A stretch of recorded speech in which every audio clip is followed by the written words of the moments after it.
The Tragedy of Pudd'nhead Wilson by Mark Twain, Chapter 11, Pudd'nhead's Thrilling Discovery. There are 3 infallible ways of pleasing an author, and the 3 form a rising scale of compliment. 1. To tell him you have read one of his books. 2. To tell him you have read all of his books. 3. To ask him to let you read the manuscript of his forthcoming book.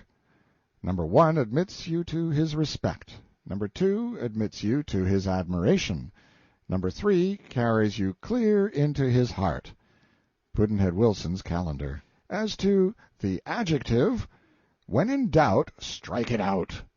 Pudd'nhead Wilson's Calendar. The twins arrived presently, and talk began. It flowed along chattily and sociably, and under its influence the new friendship gathered ease and strength. Wilson got out his calendar by request and read a passage or 2 from it, which the twins praised quite cordially. This pleased the author so much that he complied gladly when they asked him to lend them a batch of the work to read at home. In the course of their wide travels they had found out that there are 3 sure ways of pleasing an author. They were now working the best of the 3. There was an interruption now. Young Driscoll appeared and joined the party. He pretended to be seeing the distinguished strangers for the first time when they rose to shake hands, but this was only a blind, as he had already had a glimpse of them at the reception while robbing the house. The twins made mental note that he was smooth-faced and rather handsome, and smooth and undulatory in his movements, graceful, in fact. Angelo thought he had a good eye. Luigi thought there was something veiled and sly about it. Angelo thought he had a pleasant, free and easy way of talking. Luigi thought it was more so than was agreeable. Angelo thought he was a sufficiently nice young man. Luigi reserved his decision. Tom's first contribution to the conversation was a question which he put to Wilson 100 times before. It was always cheerily and good-natured put, and always inflicted a little pang, for it touched a secret sore. But this time the pang was sharp, since strangers were present. "Well, how does the law come? Had a case yet?" Wilson bit his lip, but answered, "No, not yet," with as much indifference as he could assume. Judge Driscoll had generously left the law feature out of Wilson's biography, which he had furnished to the twins. Young Tom laughed pleasantly and said, "Wilson's a lawyer, gentlemen, but he doesn't practice now." The sarcasm bit, but Wilson kept himself under control, and said without passion, "I don't practice, it is true. It is true that I have never had a case, and have had to earn a poor living for 20 years as an expert accountant in a town where I can't get a hold of a set of books to untangle as often as I should like. But it is also true that I did myself well for the practice of the law. By the time I was your age, Tom, I had chosen a profession, and was soon competent to enter upon it." Tom winced. "I never got a chance to try my hand at it, and I may never get a chance, and yet if I ever do get it, I shall be found ready, for I have kept up my law studies all these years." "That's it. That's good grit. I like to see it. I've a notion to throw all my business your way. My business and your law practice ought to make a pretty gay team, Dave," and the young fellow laughed again. "If you will throw—" Wilson had thought of the girl in Tom's bedroom, and was going to say, "If you will throw the surreptitious and disreputable part of your business my way, it may amount to something," but thought better of it, and said, "However, this matter doesn't fit well in a general conversation." "All right, we'll change the subject. I guess you were about to give me another dig, anyway, so I'm willing to change. How's the awful mystery flourishing these days? Wilson's got a scheme for driving plain window-glass panes out of the market by decorating with greasy finger marks, and getting rich by selling it at famine prices to the crowned heads over in Europe to outfit their palaces with. Fetch it out, Dave." Wilson brought 3 of his glass strips, and said, "I get the subject to pass the fingers of his right hand through his hair, so as to get a little coating of the natural oil on them, and then press the balls of them on the glass. A fine and delicate print of the lines in the skin results, and is permanent, if it doesn't come in contact with something able to rub it off. You begin, Tom." "Why, I think you took my finger marks once or twice before." Yes, but you were a little boy the last time, only about 12 years old. That's so. Of course I've changed entirely since then, and variety is what the crowned heads want, I guess." He passed his fingers through his crop of short hair and pressed them one at a time on the glass. Angelo made a print of his fingers on another glass, and Luigi followed with a third. Wilson marked the glasses with names and dates and put them away. Tom gave one of his little laughs, and said, "I thought I wouldn't say anything, but if variety is what you are after, you have wasted a piece of glass. The hand-print of one twin is the same as the hand-print of the fellow twin." "Well, it's done now, and I like to have them both, anyway," said Wilson, returned to his place. "But look here, Dave," said Tom, "you used to tell people's fortunes, too, when you took their finger marks. Dave's just an all-round genius, a genius of the first water, gentlemen, a great scientist running to seed here in this village, a prophet with the kind of honor that prophets generally get at home, for here they don't give shucks for his scientifics, and they call his skull a notion factory. Hey, Dave, ain't it so? But never mind, he'll make his mark some day. Finger mark, you know. But really, you want to let him take a shy at your palms once. It's worth twice the price of admission, or your money's returned at the door. Why, he'll read your wrinkles as easy as a book, and don't only tell you 50 or 60 things that's going to happen to you, but 50 or 60,000 that ain't. Come, Dave, show the gentleman what an inspired jack at all science we've got in this town, and don't know it." Wilson winced under this nagging and not very courteous chaff, and the twins suffered with him and for him. They rightly judged now that the best way to relieve him would be to take the thing in earnest and treat it with respect, ignoring Tom's rather overdone raillery. So Luigi said, "We have seen something of palmistry in our wanderings, and know very well what astonishing things it can do. If it isn't the science, and one of the greatest of them, too, I don't know what its other name ought to be. In the Orient—" Tom looked surprised and incredulous. He said, "That juggling a science? But really, you ain't serious, are you?" "Yes, entirely so. 4 years ago we had our hands read out to us as if our plans had been covered with print." "Well, do you mean to say there was actually anything in it?" asked Tom, his incredulity beginning to weaken a little. "There was this much in it," said Angelo. "What was told us of our characters was minutely exact. We could not have bettered it ourselves.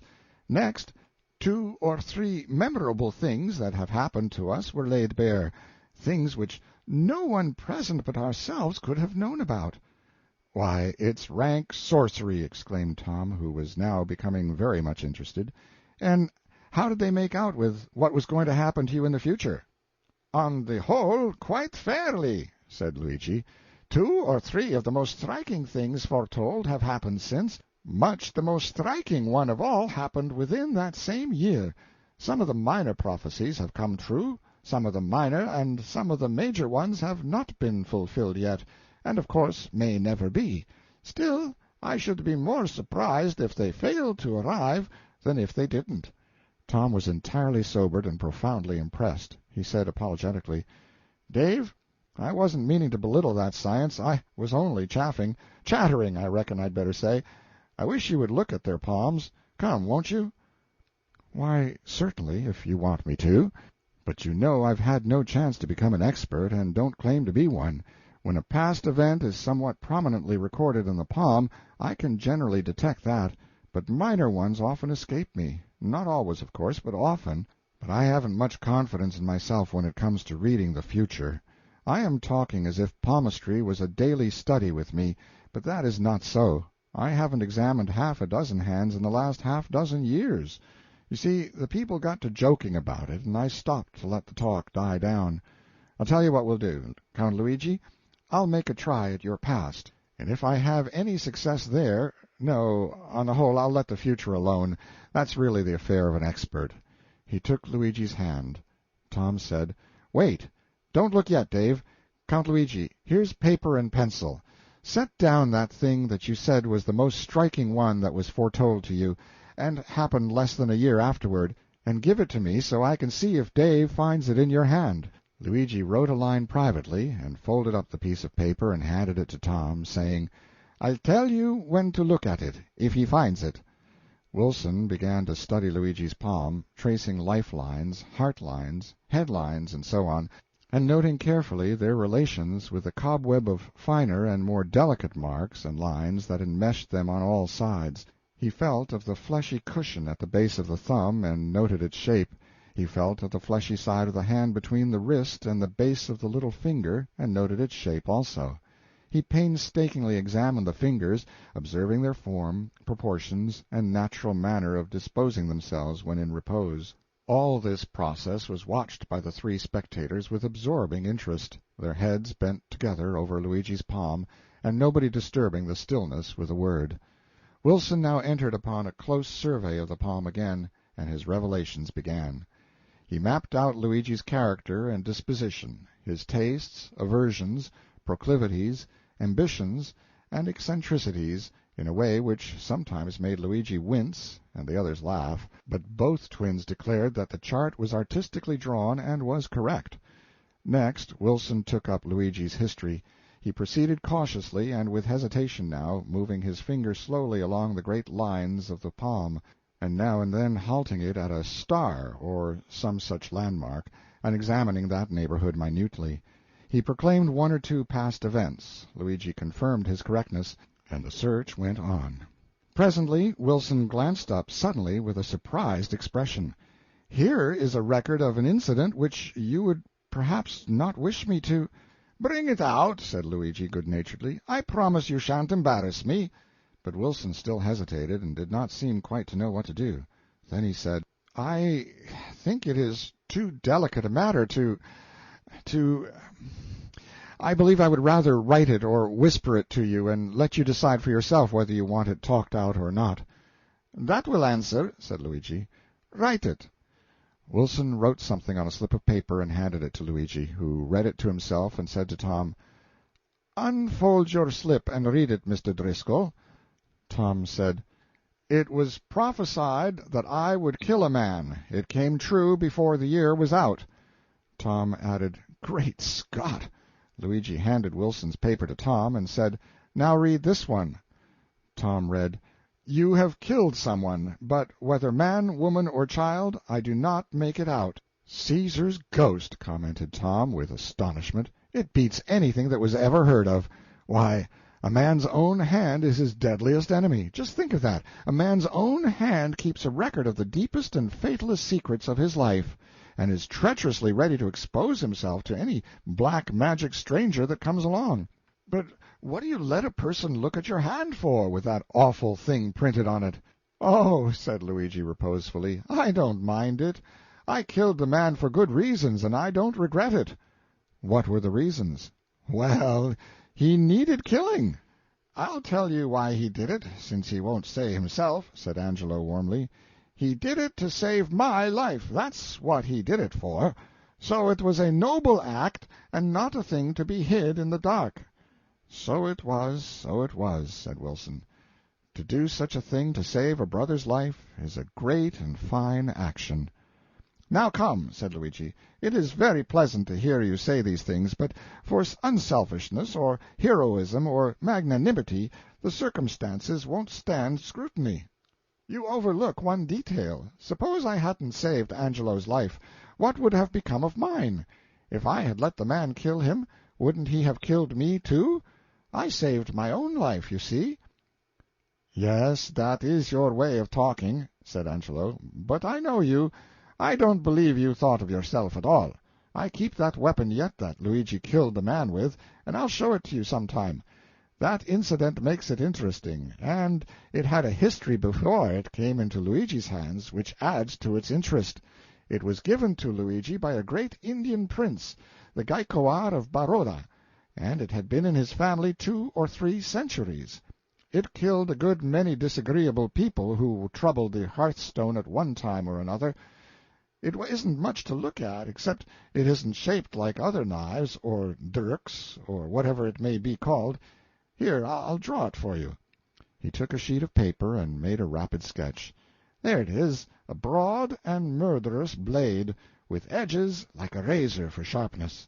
The devices engraved on it are the ciphers or names of its long line of possessors. I had Luigi's name added in Roman letters myself, with our coat of arms, as you see. You notice what a curious handle the thing has. It is solid ivory, polished like a mirror, and is 4 or 5 inches long, round, and as thick as a large man's wrist, with the end squared off flat for your thumb to rest on, for you grasp it with your thumb resting on the blunt end, so, and lift it along and strike downward. The Gaekoar showed us how the thing was done when he gave it to Luigi, and before that night was ended, Luigi had used the knife, and the Gaekoar was a man short by reason of it. The sheath is magnificently ornamented with gems of great value. You will find a sheath more worth looking at than the knife itself, of course. Tom said to himself, "It's lucky I came here. I would have sold that knife for a song. I supposed the jewels were glass." "But go on, don't stop," said Wilson. "Our curiosity is up now to hear about the homicide. Tell us about that." "Well, briefly, the knife was to blame for that, all round. A native servant slipped into our room in the palace in the night to kill us and steal the knife on account of the fortune encrusted on its sheath, without a doubt. Luigi had it under his pillow. We were in bed together. There was a dim night light burning. I was asleep, but Luigi was awake, and he thought he detected a vague form nearing the bed.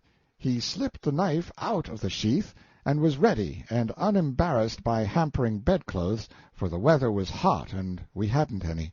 Suddenly that native rose at the bedside and bent over me with his right hand lifted and a dirk in it aimed at my throat, but Luigi grabbed his wrist, pulled him downward, and drove his own knife into the man's neck. That is the whole story." Wilson and Tom drew deep breaths, and after some general chat about the tragedy, Pudd'nhead said, taking Tom's hand, "Now, Tom, I've never had a look at your palms, as it happens. Perhaps you've got some little questionable privacies that need— Hello!" Tom had snatched away his hand and was looking a good deal confused. "Why, he's blushing," said Luigi. Tom darted an ugly look at him and said sharply, "Well, if I am, it ain't because I'm a murderer." Luigi's dark face flushed, and before he could speak or move, Tom added with an anxious haste, "Oh, I beg 1,000 pardons. I didn't mean that. It was out before I thought, and I'm very, very sorry. You must forgive me." Wilson came to the rescue and smoothed things down as well as he could, and in fact was entirely successful as far as the twins were concerned, for they felt sorrier for the affront put upon him by his guest's outburst of ill manners than for the insult offered to Luigi.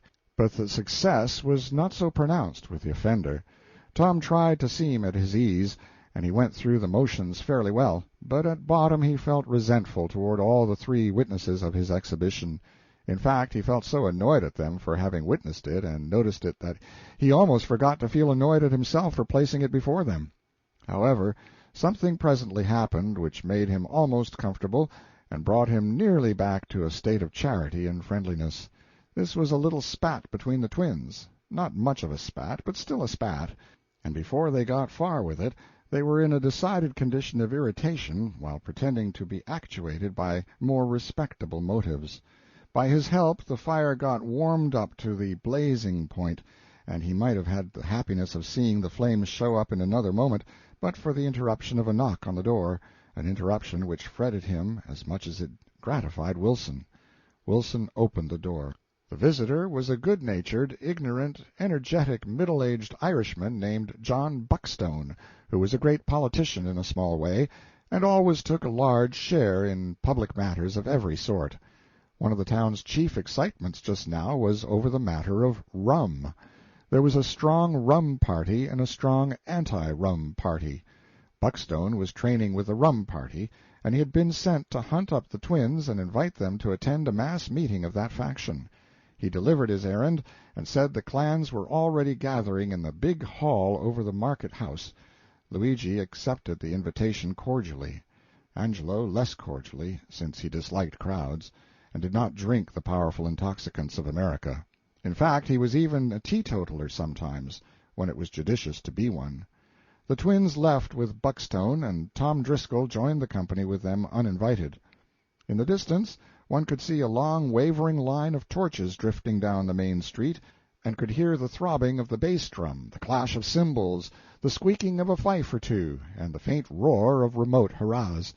The tail end of this procession was climbing the market-house stairs when the twins arrived in its neighborhood. When they reached the hall it was full of people, torches, smoke, noise, and enthusiasm. They were conducted to the platform by Buckstone, Tom Driscoll still following, and were delivered to the chairman in the midst of a prodigious explosion of welcome. When the noise had moderated a little, the chair proposed that "our illustrious guests be at once elected, by complimentary acclamation, to membership in our ever-glorious organization, the paradise of the free and the perdition of the slave."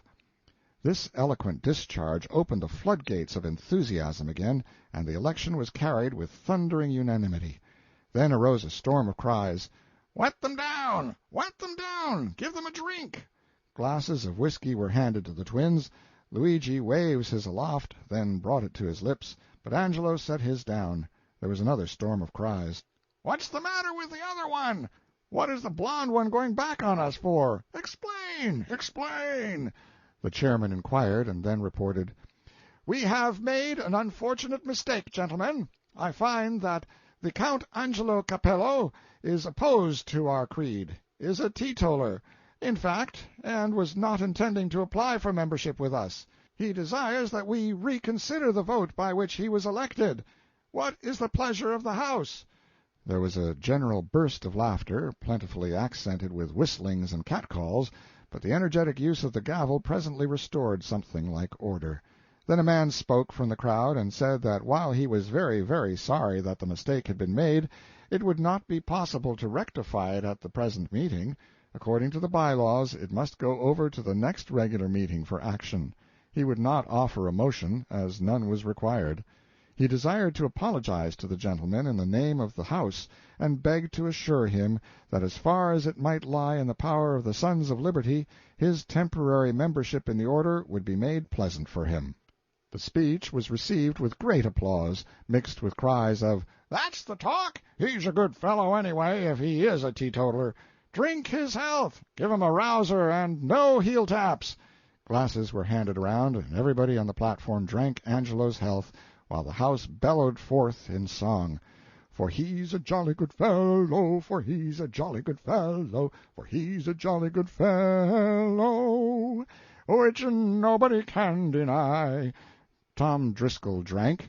It was his second glass, for he had drunk Angelo's the moment that Angelo had set it down. The two drinks made him very merry, almost idiotically so, and he began to take a most lively and prominent part in the proceedings, particularly in the music and catcalls and side remarks. The chairman was still standing at the front, the twins at his side. The extraordinarily close resemblance of the brothers to each other suggested a witticism to Tom Driscoll, and just as the chairman began a speech, he skipped forward and said with an air of tipsy confidence to the audience, "Boys, I move that he keeps still and lets this human Filipina snip you out a speech." The descriptive aptness of the phrase caught the house, and a mighty burst of laughter followed. Luigi's Southern blood leapt to the boiling point in a moment under the sharp humiliation of this insult delivered in the presence of 400 strangers. It was not in the young man's nature to let the matter pass, or to delay the squaring of the account. He took a couple of strides and halted behind the unsuspecting joker. Then he drew back and delivered a kick of such titanic vigor that it lifted Tom clear over the footlights and landed him on the heads of the front row of the Sons of Liberty. Even a sober person does not like to have a human being emptied on him when he is not doing any harm. A person who is not sober cannot endure such an attention at all. The nest of Sons of Liberty that Driscoll landed in had not a sober bird in it. In fact, there was probably not an entirely sober one in the auditorium.